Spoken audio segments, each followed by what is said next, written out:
নাজমুল হাসান শান্ত তো ভালো এক গোলকধাঁধার মধ্যে ফেলে দিলেন। ওয়ানডে ক্রিকেটে তার সর্বশেষ 50টি ছিল গত বছর চ্যাম্পিয়ন্স ট্রফিতে নিউজিল্যান্ডের বিপক্ষে রাওয়ালপিন্ডিতে ওপেনার হিসাবে। এরপরের 4টা ওয়ানডে সিরিজে তার কোনো 50 নেই। এই নিউজিল্যান্ডের বিপক্ষে সিরিজের প্রথম ম্যাচটাতেও তো তিনি 0 রানে আউট হয়ে গিয়েছিলেন প্রথম বলে। এবং এই যে 13টা টানা ম্যাচ ওয়ানডেতে তার 50 ছিল না, সেইখানে তিনি মূলত ব্যাটিং করেছেন প্রিয় পজিশন 3 নম্বরে।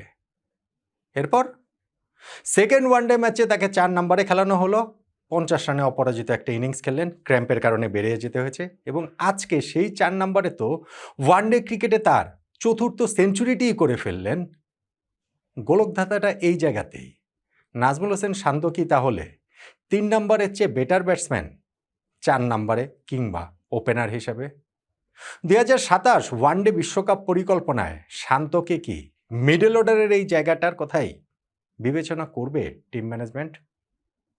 এটা নিয়ে আমার একটা স্ট্রং ওপিনিয়ন রয়েছে, যেটার সঙ্গে আপনারা অনেকেই হয়তো বা একমত হবেন না। কে জানে, বাংলাদেশ টিম ম্যানেজমেন্টও হয়তো একমত হবেন না।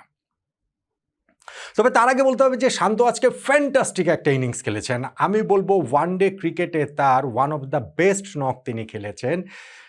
পরিস্থিতিটা যদি আমরা মাথায় রাখি, কোন পরিস্থিতিতে এইরকম সেঞ্চুরিটা তিনি করেছেন? একে তো তার নিজের পেছনে রান ছিল না সেই অর্থে। হ্যাঁ, গত ম্যাচটাতে তিনি 50 করেছেন বটে, কিন্তু সেইটা বাংলাদেশের ব্যাটসম্যানদের ক্ষেত্রে আমরা দেখি, শান্তর ক্ষেত্রেও অতীতে বিভিন্ন সময় দেখেছি যে একটা দীর্ঘ রান খেলার পরে রান পেলেন, তারপরে আবার একটা রান খরায় ঢুকে যান।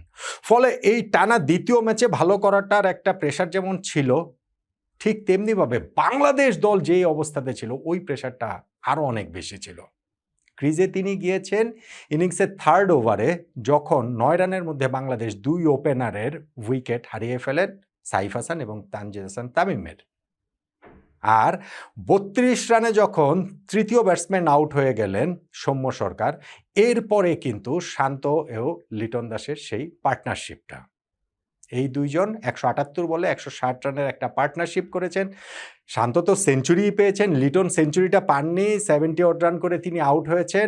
নিউজিল্যান্ডের বিপক্ষে ম্যাচ যেহেতু এবং শুরুর এই ব্যাটিং বিপর্যয়ে কাটানো একটা পার্টনারশিপ যেহেতু হয়েছে, এত বড় পার্টনারশিপ, সেই ক্ষেত্রে আমাদের 2017 চ্যাম্পিয়ন্স ট্রফিতে সাকিব আল হাসান ও মাহমুদুল্লাহ রিয়াদের সেই স্মৃতিটা ফিরে ফিরে আসতে বাধ্য। অবভিয়াসলি সেই ম্যাচের গুরুত্ব আরও অনেক বেশি ছিল, সেইটা চ্যাম্পিয়ন্স ট্রফির আমাদের সেমিফাইনালে ওঠার ম্যাচ ছিল। সো ওইটার হিসাব আলাদা। ওইখানটাতে সাকিব সেঞ্চুরি করেছিলেন, রিয়াদ সেঞ্চুরি করেছিলেন, এবং সেই ম্যাচটাতেও কিন্তু আমরা 33 রানে 4 উইকেট হারিয়ে ফেলেছিলাম 265 রান চেস করতে নেমে। আজকে তো আমরা আগে ব্যাটিং করছি, বাট স্টিল যখন এরকম একটা পার্টনারশিপ হলো 32 রানে 3 উইকেট হারানোর পরে, তখন ওই ম্যাচের স্মৃতি কিছুটা আসলে ফেরত আসেই। শান্ত একটা অসাধারণ নক খেলেছেন। আমি বলছিলাম যে এই নকটা নট নেসেসারিলি যে খুব ফ্রি ফ্লুয়েন্ট যে একটা নক ছিল তা হয়তো বা নয়। যেমন ধরেন তিনি তার প্রথম 7 না 8 বলে কোনো রান করতে পারেননি। ইনফ্যাক্ট প্রথম 30 বলে করেছিলেন মাত্র 16 রান। এরপরে তার ইনিংসটাকে ওই সময়টাতে ক্রিজে টিকে থাকাটা গুরুত্বপূর্ণ ছিল। অনেকগুলো বল ছিল যেটা হয়তো বা তিনি খেলার চেষ্টা করেছেন, একটুর জন্য মিস করেছেন, টাইমিং ঠিকঠাক হয়নি, কিন্তু ক্রিজে তিনি টিকেছিলেন, উইকেটটার ভ্যালুটা তিনি করেছেন, এবং এই করতে করতেই তিনি 70 বলে 50-তে পৌঁছে যান। আর এরপরে গিয়ে শান্ত ইনিংসটা কিন্তু একটু এক্সিলারেট করেছিলেন। আমি দেখছিলাম যে তিনি ওই 70 বলে 50-তে পৌঁছানোর পরে 95 বলেই 88 রানে চলে গেলেন, অর্থাৎ ওই 50-র পরের 25 বলে তিনি 38 রান করেছেন। এরপরে গিয়ে আবারও একটুখানি স্লো হয়ে যান, সেঞ্চুরিটাকে একটু সামনে রেখেই হয়তোবা, কেননা ওই 50-র পরে 25 বলে 38 রান করেছেন, আর সেঞ্চুরি শেষ 12 রান করার জন্য ওইখানটাতে কিন্তু আরও 19টা বল তার লেগেছে। শেষ পর্যন্ত লঙ্ঘনে একটা সিঙ্গেল নিয়ে তিনি তার ওয়ানডে ক্যারিয়ারের 4র্থ সেঞ্চুরিটাতে পৌঁছে যান। ইন্টারেস্টিংলি এই 4টা সেঞ্চুরির মধ্যে এইটা কিন্তু 4 নম্বরে নেমে তার দ্বিতীয় সেঞ্চুরি। 2023 এশিয়া কাপে আফগানিস্তানের বিপক্ষে সেঞ্চুরিটাও কিন্তু 4 নম্বরে নেমে করা। সেই কারণে ওই আলোচনার জায়গাটা হয়তো আরও একটু জোরদার হতে পারে যে শান্ত ওই তো তাহলে কি 4 নম্বরেই বেটার ব্যাটসম্যান কিনা, বা নাম্বার 3-র বাইরেই। ধরেন হচ্ছে কি, আমি বলছিলাম লাস্ট তিনি যে 50 করেছিলেন, 77 রানের একটা ইনিংস খেলেছিলেন নিউজিল্যান্ডের বিপক্ষে ওপেনার হিসাবে নেমে গত বছর চ্যাম্পিয়ন্স ট্রফিতে, তাহলে নাম্বার 3-র ওই জায়গাটাতে শান্ত যে টানা 13টা ম্যাচ, সেই 13 ম্যাচের মধ্যে ইনফ্যাক্ট 11টা ম্যাচে তিনি 3 নম্বরে খেলেছেন, 2টা ম্যাচে 4 নম্বরে মাত্র খেলেছেন। ওই জায়গাটাতে দীর্ঘ একটা রান করা নাজমুল হোসেন শান্তর গিয়েছিল। নিউজিল্যান্ডের বিপক্ষে চ্যাম্পিয়ন্স ট্রফিতে সেই ৭৭ রানের ইনিংসের পর শ্রীলঙ্কার বিপক্ষে সিরিজের 3টা ম্যাচে শান্ত 50 করতে পারেন নাই। আফগানিস্তানের বিপক্ষে 3টা ম্যাচে 50 করতে পারেন নাই। ওয়েস্ট ইন্ডিজের বিপক্ষে 3টা ম্যাচে 50 করতে পারেন নাই। পাকিস্তানের বিপক্ষে 3টা ম্যাচে 50 করতে পারেন নাই এবং নিউজিল্যান্ডের বিপক্ষে এই সিরিজের প্রথম ম্যাচটাতে যেটা বললাম গোল্ডেন ডাকেই তিনি আউট হয়ে গিয়েছেন। এখন এই সময়ের মধ্যে শান্তর ব্যাটিংয়ের একটা বড় প্রবলেমের জায়গা ছিল যে স্টার্ট পাচ্ছিলেন কিন্তু ইনিংসটাকে বড় করতে পারছিলেন না।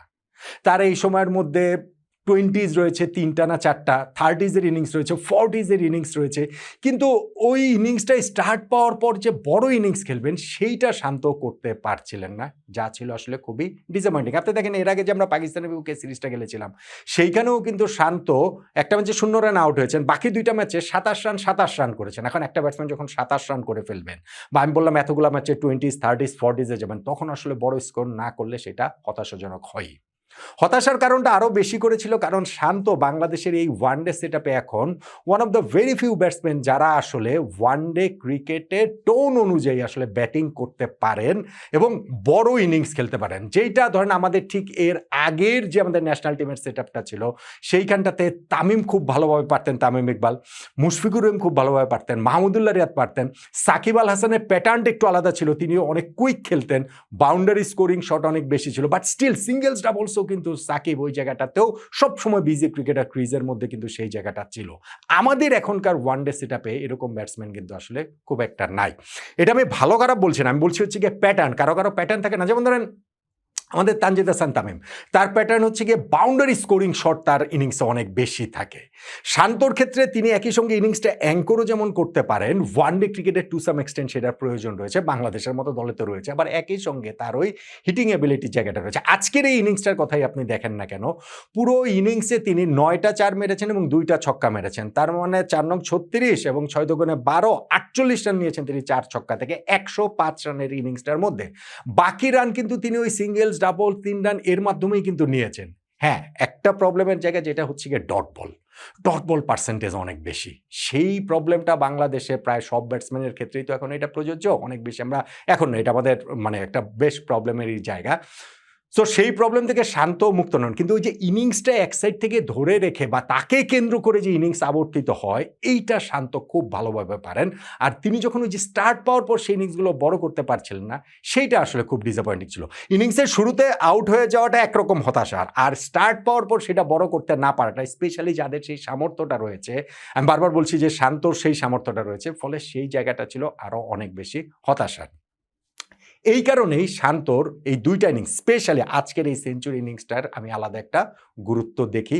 এইটা শান্তকে অনেক বেশি কনফিডেন্স আসলে দেবে যে সামনের দিনগুলো, সামনের ম্যাচগুলোতে, এমনি 13 ম্যাচে যখন আপনি 50 পাবেন না তখন ফর্ম নিয়ে ফিসফাস হবে, আলোচনা হবে, গুঞ্জন হবে, এবং যখন হচ্ছে গিয়ে আপনার ওই পজিশনটাতে ব্যাটিং করে আপনি ব্যর্থ হচ্ছেন নাম্বার 3-তে, তখন বারবার ওই আলোচনার জায়গাটা ঘুরে ফিরে আসবেই। তাহলে শান্তকে ওই যে ওপেনার হিসেবে 77 করেছেন, তিনিই মূলত খেলেছেন পরের যে 13টা ইনিংস, সেইখানটাতে তিনি ব্যর্থ হয়েছেন, আবার 4 নম্বরে নেমে এখন 50 করলেন, সেঞ্চুরি করলেন। শান্ত কি তাহলে ওপেনার বা নাম্বার 4? আমি আসলে শান্তকে ওয়ানডে সেটআপে বাংলাদেশ টিমটারও তো অবস্থা বুঝতে হবে, টিমেরও তো কম্পোজিশনটা বুঝতে হবে। সেই জায়গাটাতে আমি শান্তকে আসলে নাম্বার 3-তেই দেখি। নাম্বার 4-এ তার 2টা সেঞ্চুরি রয়েছে, তা সত্ত্বেও আমি শান্তকে নাম্বার 3-তে দেখি। নাম্বার 4-এ নেমে তার এই 50 এবং 100 রয়েছে, কিন্তু আমি যদি 2027 বিশ্বকাপের হিসাব ধরি সেইখানটাতে আমি বাংলাদেশ টিমের মিডল অর্ডারে নাম্বার 4, নাম্বার 5 শান্ত এবং লিটন, এইটা আসলে আমি দেখি না। তারা সাফল্য পেয়েছেন, সর্বশেষ 2টা ম্যাচে তারা সাফল্য পেয়েছেন। সো টিম ম্যানেজমেন্টের ওই টেম্পটেশনটা থাকবেই। আমি জানি না, হয়তো বা শান্তও ভাবতে পারেন যে না তাহলে হচ্ছে কি আমি ব্যাটিং অর্ডার একটু নিচে নেমে এই জায়গাটাতেই খেলি কিনা বা 4 নম্বরেই খেলি কিনা, কিন্তু আমি আসলে শান্তকে আনপপুলার ওপিনিয়ন দিচ্ছি। আজকের দিনটাতে তিনি সেঞ্চুরি করেছেন সেই সত্ত্বেও আমার কাছে মনে হয় নাম্বার 3-তে শান্ত কার্যকর হবেন আরও বেশি লং রানে। 2027 ওয়ার্ল্ড কাপের যে আমাদের বিল্ড আপটার হিসাবটা যদি আমরা করি, সেই জায়গাটাতে বরং আমি নাজমুল হোসেন শান্তকে আরও ভালোভাবে দেখি। নাজমুল হোসেন শান্ত বাংলাদেশের এই ওয়ানডে সেটআপে আমি বলছি যে ভেরি ফিউ ব্যাটসম্যানদের একজন, যার স্কোর করলে বাংলাদেশ টিমের অবস্থাটা অনেক বেশি একটা ভালো জায়গাতে যায়, এবং তার ওই স্কোরিং প্যাটার্নের কারণে আমাদের টিমে যেহেতু অনেক বেশি স্ট্রোক মেকার রয়েছেন, সেই কারণে এরকম শান্তর মতো একজনের প্রেজেন্সটা খুব গুরুত্বপূর্ণ, এবং তার স্কোর পাওয়াটা আসলে গুরুত্বপূর্ণ। যেই কারণে এই ২ টা ম্যাচে বাংলাদেশের ব্যাটিংটাকে আমরা তুলনামূলক বেটার শেপে দেখেছি। শান্তর ইনিংসের আজকের ইনিংসে আমি বলছি যে খুব ভালো ইনিংস খেলছেন। কিন্তু সেই জায়গাটাতে যদি একটা আক্ষেপ আকারের কথা বলতে হয় সেটা হচ্ছে গিয়ে নট নেসেসারিলি সেঞ্চুরির সামনে গিয়ে তিনি একটু স্লো ডাউন করেছেন সেইটা। আমার কাছে বরং একটু হতাশার লাগে যে সেঞ্চুরির পর তিনি যে ওই এক্সিলারেটটা যে করতে পারেন নাই, ওই জায়গাটাতে আরেকটু বেশি সময় থেকে যদি তিনি আরও কিছু রান এনে দিতে পারতেন। আন্ডারস্ট্যান্ডেবল যে ভাই 3rd ওভারে ক্রিজে গিয়েছেন, 43 নম্বর ওভারে আউট হয়েছেন, 40 ওভার চট্টগ্রামের এই প্রচণ্ড গরমের মধ্যে ব্যাটিং করেছেন। আর গত ম্যাচটাতে তিনি এই যে ঢাকার গরমে ব্যাটিং করে ক্র্যাম্প পর্যন্ত হয়েছিল। সো এইটা একটা হিউজ এফোর্ট, বাট স্টিল ওই জায়গাটাতে আমি মনে করি যে শান্তর আরেকটু যদি ভালো করতেন তাহলে ইনিংসটা পরিপূর্ণতা পেত এবং লং রানে ডট বলের পার্সেন্টেজটা যদি কমাতে পারেন তাহলে শান্ত আরও অনেক বেশি কার্যকর হবেন। এবং আমি মনে করি যে শান্ত এরকম একটা ফ্যান্টাবুলাস ইনিংস খেলার পরও 2027 বিশ্বকাপ পরিকল্পনায় আমি নাজমুল হোসেন শান্তকে ওপেনার হিসেবে তো নাই, 4 নাম্বার হিসেবেও না, আমি শান্তকে এখনও বাংলাদেশের ওয়ানডে সেট আপে 3 নাম্বারই তার জন্য সবচেয়ে ভালো জায়গা বলে মনে করছি। কতটা একমত হলেন আপনি? অনেকেই হয়তো একমত হবেন না।